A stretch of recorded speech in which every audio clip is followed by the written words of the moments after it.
Hello, c'est HR, votre chroniqueur. Alors aujourd'hui, samedi, naturellement, nous continuons le cycle de samedi dernier, c'est-à-dire la saga des Rush Hour portée par Jackie Chan. Aujourd'hui, nous allons parler de Rush Hour 2. Avant d'aller plus loin, n'oubliez pas, si vous n'êtes pas abonné, pensez à le faire, pensez à la petite cloche pour les notifs, et surtout pensez à me mettre en commentaire tout simplement ce que vous avez pensé de ce film. Let's go!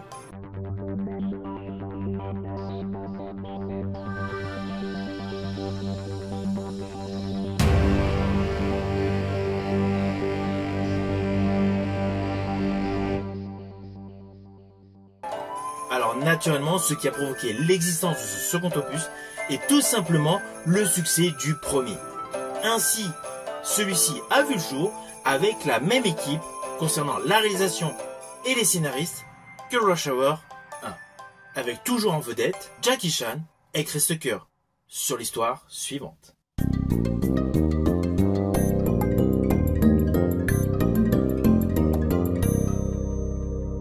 Alors dans cet opus, nous découvrons les deux inspecteurs de police, Lee et Carter, qui sont en vacances à Hong Kong.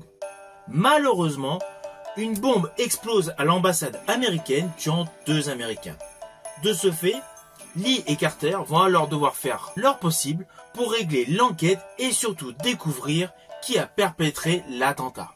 Alors comme d'habitude, je n'irai pas plus loin sur la ligne scénaristique pour que vous ayez le plaisir de découvrir ou redécouvrir ce film Rush Hour 2. Alors le principal atout de cet opus est l'inversion des rôles. Dans le premier Rush Hour, nous avions le policier chinois interprété par Jackie Chan qui venait à Los Angeles suite à l'enlèvement de la fille du consul chinois. Là, dans cet opus, c'est le personnage interprété par Chris Tucker qui arrive en Chine.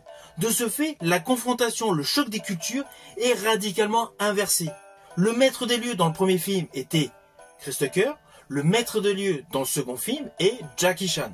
Et justement, cette confrontation ajoute du peps à ce qui est pour le moment un diptyque Rush Hour. Du coup, on y découvre une ambiance asiatique qui apporte énormément de fraîcheur visuelle. On n'est plus dans les ghettos de Los Angeles. La complicité entre les deux protagonistes principaux est beaucoup plus naturelle. On sent qu'il y a une réelle complicité entre leurs deux personnages. On n'est plus dans la découverte de l'autre. Et implicitement, le film tend un peu plus sur le côté comédie. Dans ce film, en fait, Rush Hour 2, l'aspect comédie prend énormément d'ampleur par rapport aux scènes d'action et au fond de commerce, qui est une histoire sérieuse. C'est un peu le cas d'ailleurs dans une autre saga de buddy movie, je pense à L'Arme Fatale. Le premier était très anxiogène, très sérieux. À partir du moment où le personnage de Joey Pesci intégrait la saga, le ton humoristique commençait à prendre de la place.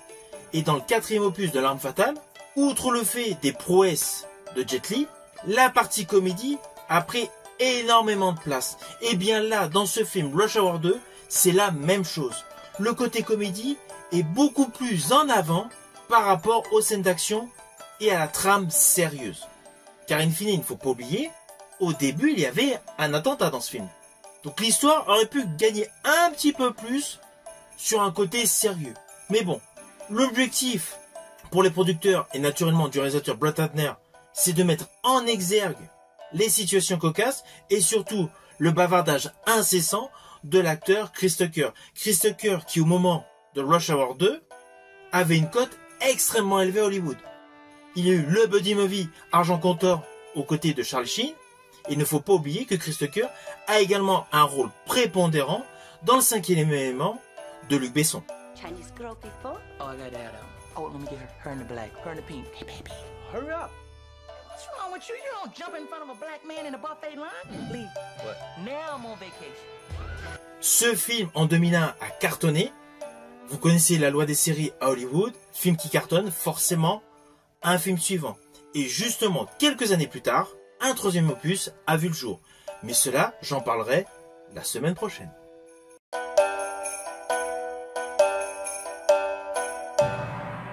Alors au final, naturellement, ce film Rush Hour 2, je vous invite à le découvrir. Il est disponible sur YouTube, en VOD ou tout simplement en support physique via DVD ou Blu-ray.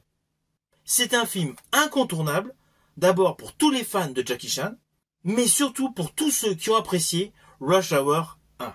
C'est une continuité qui vaut vraiment le détour. Si vous avez aimé ma vidéo, n'oubliez pas, petit pouce vers le haut, pensez au partage. Quant à moi, je vous dis à bientôt pour une prochaine vidéo.